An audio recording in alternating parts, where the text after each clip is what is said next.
Mike, thank you so much for talking to RunUltra and offering to raise the veil on the mystery that is now the UTMB entry process. Yeah, no worries. Thanks for having me. There are so many questions, and I know it does seem to have completely confused people, really, from not only the entry process but the whole UTMB Ironman collaboration and what on earth was that all about? So hopefully I can shed some light on that and answer the questions. Some might be easy to answer, some might be a bit more difficult, but I'm an honest guy, so I'll answer them as honestly and openly as I can. Yeah. So obviously you are the race director of the Ultra Trail Snowdonia by UTMB. Yes, that's correct. Yeah. What does that mean? I've had to go back a few years. I've had an affinity with UTMB, like a lot of runners, for many years. It was my bucket list race to do. Didn't get in 2014, then I did get in 2015, and it was actually summertime training for that race in the Lake District. When I had this first inkling of an idea for an event. Obviously the Lakeland 150 had been very well established by that point, but I felt that the UK somewhat lacked a more mountainous ultra trail event with a marked course as well, something that I felt would be potentially one day worthy of an Ultra Trail World Tour event in the UK. That really captured my imagination, and I over the couple of years after that I'd competed in quite a few of those Ultra Trail World Tour events, just as a means to go to a new area, do the race, and discover what that area had to offer. Fast forward to the end of 2017, and I was at a bit of a career crossroads. I'd been freelancing on a product design project. That was my career up until that point. I studied product design at Leeds Uni and been a design engineer and a couple of other things. And I had this idea for this event, and just decided to go for it. If it didn't work out, then I'd have what felt like a fairly safe career to fall back on. And now I'm the race director of that still. Learned a lot in the past few years. And yeah, the event's now part of the UTMB World Series. So that's where we are now, and that's where it's come from as brief as possible. How did you have to apply for it to be in the World Series? What sort of process did you have to go through for that?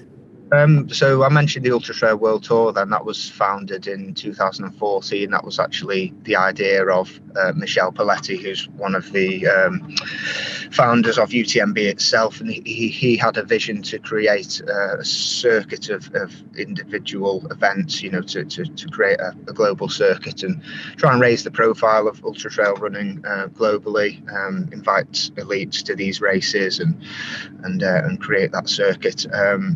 The process to be part of the Ultra Trail World Tour at the time when I joined, it was UTS was on the World Tour last year for the first time. There was an application process, and you had to fulfil certain criteria and pay a fee.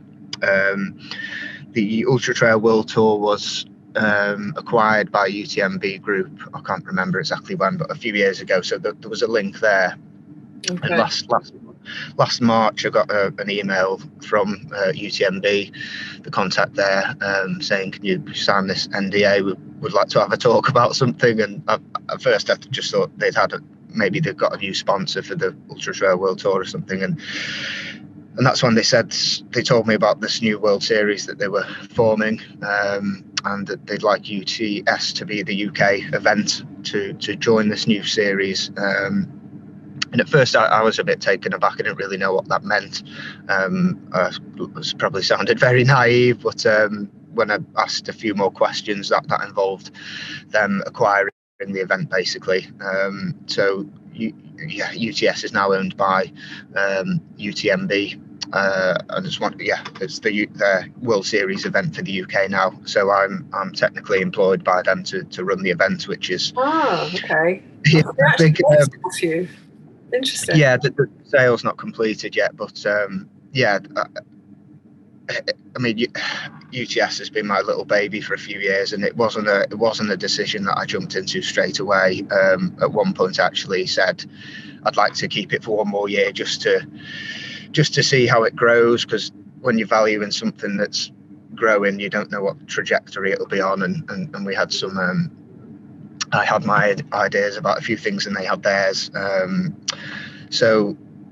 Yeah, but it wasn't till after I did race across Snowdonia last year, one of my other events, that I realised, blimey, it's been a really tedious few years, but quite lonely as well at times, and the positives at this point for me personally far outweigh the negatives. Being offered a secure job, doing something I love, operating as part of a bigger organisation, and getting to know the people involved, and feeling like I'm part of something bigger is quite nice, actually, rather than part of a team.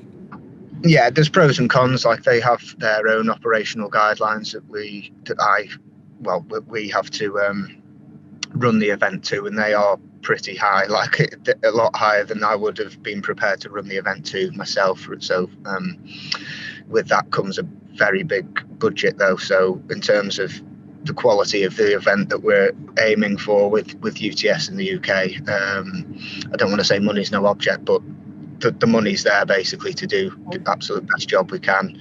For example, we're not going to reach this target this year, but they want a 30-minute response time to get to any injured runner within. So, like, if a runner makes that call and they need help, that someone will be there within 30 minutes. And that's just one example of many, that the operations directors got a lot of documents, and that's the path now for the next few years, is to really take UTS to the next level, really.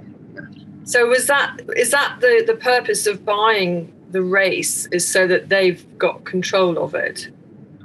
Pretty much. It's a financial thing. I think once they own the event, they can benefit more from it financially. I mentioned the Ultra Trail World Tour, and perhaps I shouldn't give this away, but financially that was just losing money every year. So it was not a sustainable business model, really.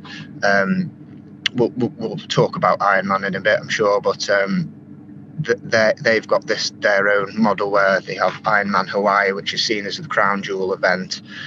Maybe that event on its own is not hugely profitable, but if you can create a qualifying series around that, then it makes a bit more, gives you what's the word I'm looking for, more commercial viability and sustainability. Because believe it or not, UTMB Mont Blanc itself on its own, the costs to host that are actually staggering. And in terms of entry fee revenue, not a lot of that is profit. But once they've got, because UTMB is what it is, they can leverage things like their media rights and sponsorship, things like that. That's how UTMB Mont Blanc makes its money. So interesting. Okay. Wow. Totally I've learned so much already. It took me a while to get my head around it, because it's totally different. I mean, in my head, I had a 5-year plan. I was going to have an Ultra Trail World Tour event, and I was going to basically use that logo to grow the event, and it would all be mine.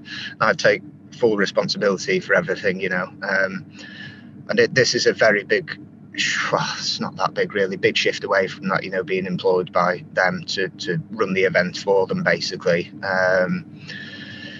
But like I said, pros and cons. They've got like their own commercial team in Chamonix that is chasing sponsorship deals. So there's other stuff that I don't have to be too involved with, because they've got their own experts and specialists focused on that. So is the responsibility on you to fill it every year? I mean, is that your job?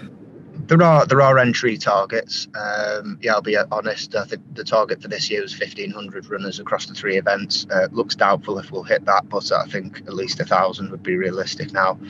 I think long term, by 2025, the goal is to add. Well, next year we're going to add a 20-kilometre event and get closer to sort of between 1,500 and 2,000. So it's sizable, but it's not completely bonkers big.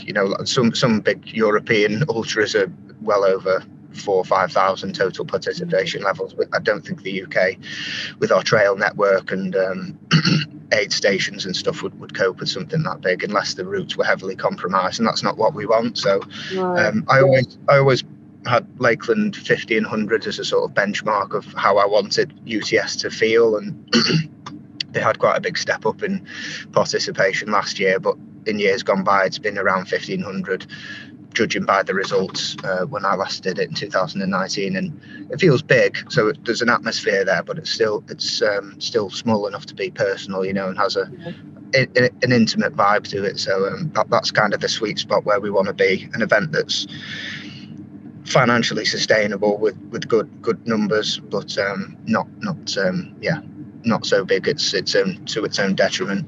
Yeah. So entry. I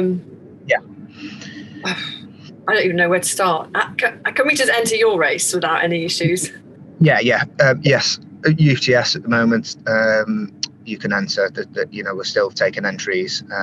There are other World Series races which have filled already some of their races, but if you want to do UTS, you can enter tomorrow, no problem.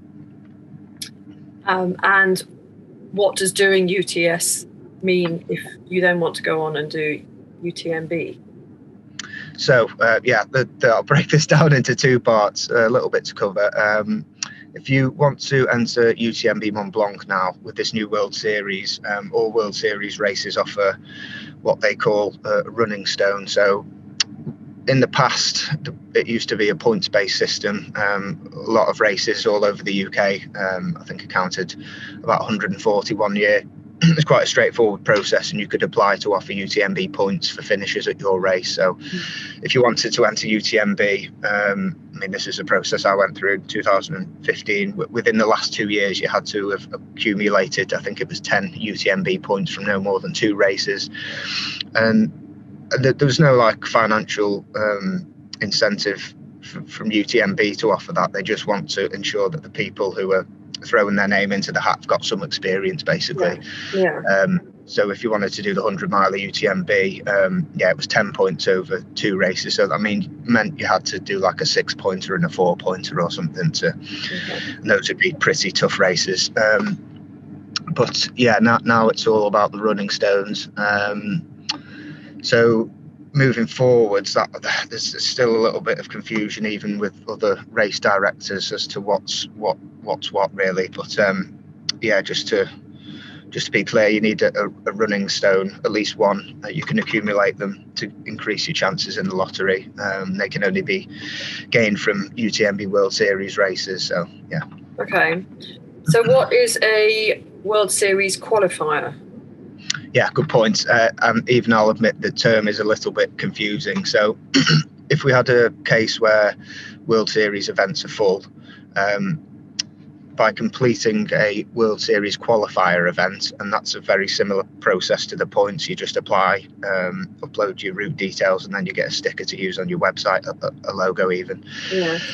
The UTMB World Series qualifier, if you finish that race, you then get a score which gets uploaded to your UTMB performance index. So the idea is that runners all around the world will start to develop their own UTMB performance index, and that gives you a score in different categories: 50k category, 100k category, 100 mile category, 20k category. And what that does is it builds up. It's like developing your CV of running, basically. So it's quite cool. You can search other runners and see what their scores are. You can see who wants to watch. If they've got a higher performance index score, then that indicates that they're faster, basically.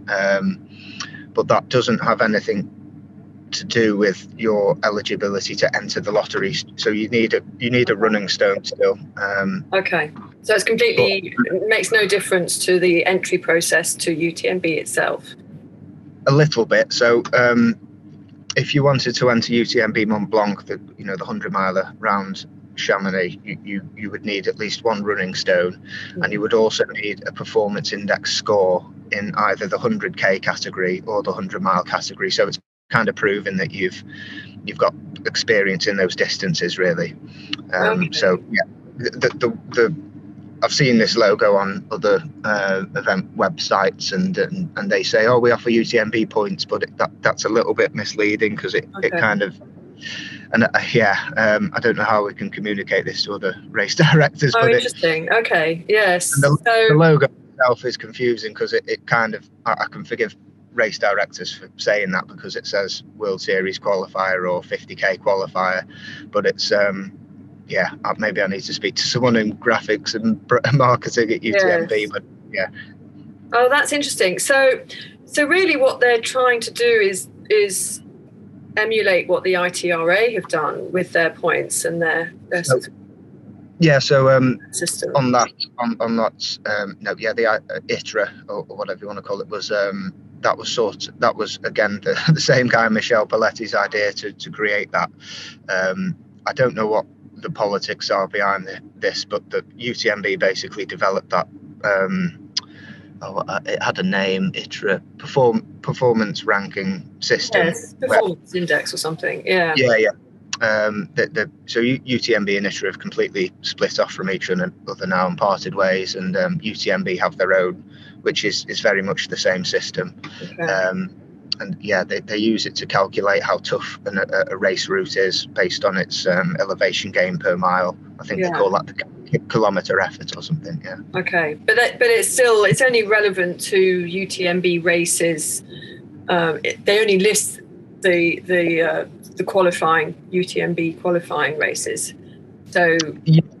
So you could, if you're a race director, it's very easy to become a UTMB World Series qualifier event. You just create an account on the UTMB.world platform, upload the information about your race, and then you get those logos to use on your website. Okay. So it's more straightforward than the old method. But do you have to pay? Do you have to pay? It's all, no, it's free. It's maybe less like if I wind the clock back to when I first launched UTS, I had to pay a fee to ITRA and then UTMB to have the old points thing. It wasn't much. It was based on your annual turnover, which at the time for me was practically nothing. That's how it used to work, and that was more lucrative then because you could shout about having UTMB points at your event, whereas now, because the new performance index system, it doesn't quite, it's not as beneficial to a race organizer, even I'll admit that, if that makes any sense. I think it's, but having a stone alone isn't enough. You need to have some of these points. You need to have a profile that they can see you've done these other races. It depends on the race you wanted to enter. If you wanted to do OCC, which is the 50k event in Chamonix, then you just need a stone, and they don't ask for a performance index at all. You'll still get one from whatever race you got that stone at. You'll have a performance index, but you could enter a 20 kilometre category event, for example, at UTS next year, and get that one stone. That would be an easier way to get that one lottery entry. Lottery entry. Yeah, so it's still a lottery. So essentially, everyone in the UK, unless they want to travel abroad, the only way they can get a stone is by entering your race. Currently, yes, and have seen comments about that. And if that's a bit of a turn off for people because they're being effectively forced to do UTS to get that lottery, I fully understand that. I'm not going to argue the toss there. The plan was to have a second event, which I was going to develop for next year, but basically the entries at UTS have not done as well as we hoped. So there's a bit of uncertainty. It makes sense for us to spend this year and next year really developing UTS before we launch a second event, because we don't want to have a situation where we have two potentially the same amount of runners but split between two events, if that makes sense. So I mean, this is a commercial driver really, but we want to focus on UTS now because the groundwork's definitely been done with that. But hopefully by 2025 we'll have a second event. I'm looking at other places currently. Can't give too much away there. I assume they have to have a certain amount of elevation in them anyway. No, not particularly.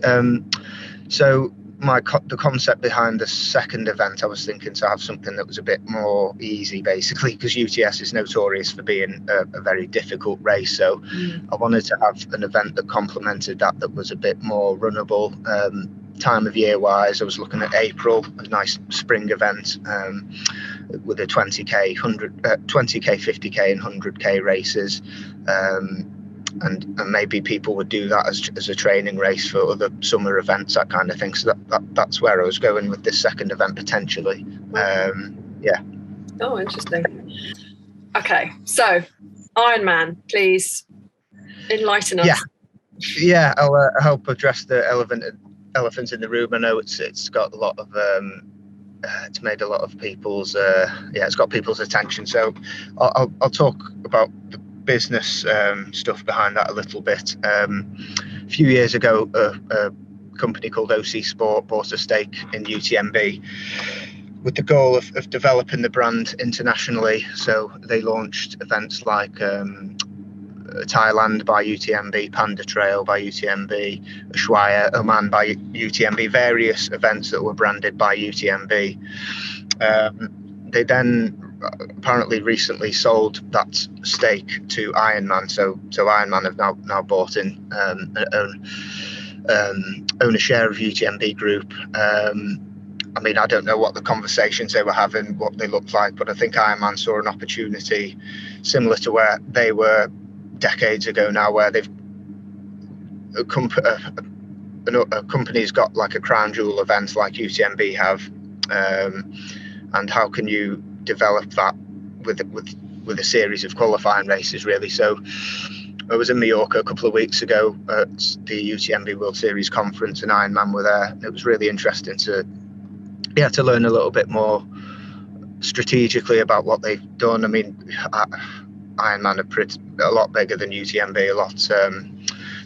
They own a lot of series like the Epic mountain bike series. So there's a classic multi-day event in South Africa called the Cape Epic, and they've done a similar thing with that, where they bought that crown jewel event and developed their own qualifying events. So yeah, I understand, like, people see Ironman coming into trail running and maybe feel a little bit concerned that that's going to commercialize the sport, or I don't know. It'd be good to understand what the real concerns are, really. Everyone I've met at Ironman's been lovely. They've been nice people who are passionate about sport. You know, it's not all like businessmen in suits or something. I think that's all unfounded, in my opinion. So yeah, just the classic ultra runner versus Ironman. Possibly, yeah. That might be a bit of that. Yeah, I don't know. I mean, people do get UTMB tattoos, but yeah. So was it Ironman's influence that got them onto the World Series, or is it like a business model that they're just going to apply? It's a financial partnership, basically. So UTMB Group own certain events, and Ironman had already started buying trail running events as far back as quite a few years ago now. So they bought the Tarawera Ultra, they bought Ultra Trail Australia, and they also bought Mozart 100 in Austria. So those were three events that were on the Ultra Trail World Tour. Yeah, it's all, I mean, they don't start splashing the Ironman logo everywhere. It's all, you know, they want to keep the event feeling and looking as it is, really. So they already had three events. UTMB Group had their own by UTMB events, like Val d'Aran in the Pyrenees. That's really grown. So between the two, they already had like the makings of a series if they wanted. And then Ironman provided the sort of cash clout to start buying a few other bigger events. And UTMB bought a few others as well. Some of so a mix, really, depending on territory. So I'm in Europe, and it's UTMB that own UTS now. So yeah, so there's a lot of idea sharing as well. It's great. I met the Ironman UK lot in Mallorca, and you know they've been going for a lot longer than UTMB, so there's a lot of knowledge there to draw upon, especially on the digital marketing side of things. I mentioned before that UTMB have got a commercial team trying to chase sponsorship, and Ironman have a team in London that's all they're doing all the time. So you know, it's one less thing for me to worry about, really. I just have to make sure that the logos are there and that I fulfill my duties. And that's where Ironman come in, really.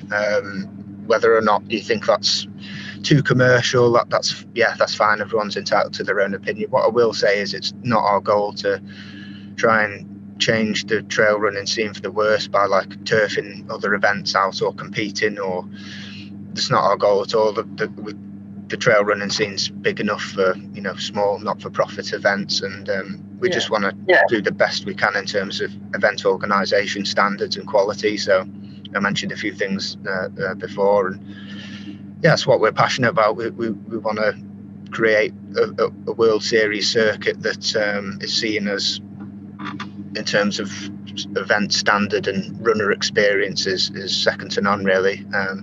In recent years, a few other series have popped up, like the Spartan Trail World Series, Golden Trail, and Skyrunner series has obviously been going for a while. So we want to be seen as the as the best at risk of sounding arrogant. That when you see a UTMB World Series logo, it's more than just a logo and a bit of slick branding, that we've actually got the product to back up our, you know, marketing activities with.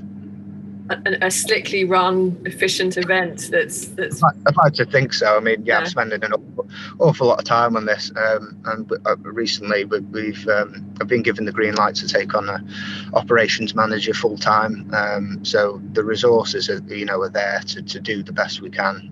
If I'd have kept the event, that might have been a decision that I would have tried to keep the event smaller and easier to manage just by myself. But this joining the World Series kind of forces the event to be the best it can be, and the resources to support me in achieving that. So that's what I will say is, that's hopefully people go away not feeling shortchanged. No, well, as you say, there's room for everyone, and there's certainly, there's nothing bad about trying to create, a fantastic series that's well organised and put on great events. That's what we love doing, isn't it? Yeah. Well, yeah. Thank you so much. No problem. Yeah.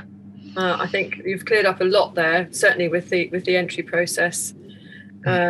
And all the best with UTS. Thank you. If anyone ever wants to contact me, cool, be good to have you. If anyone wants to email me, my email is michael.jones@UTMB World, and I'm happy to answer any questions, whether it's to do with entries or to do with business, or if you want some advice on setting up your own race perhaps, and I'm always happy to help. Fantastic. Thank you, Mike. All right, thanks very much. Cheers.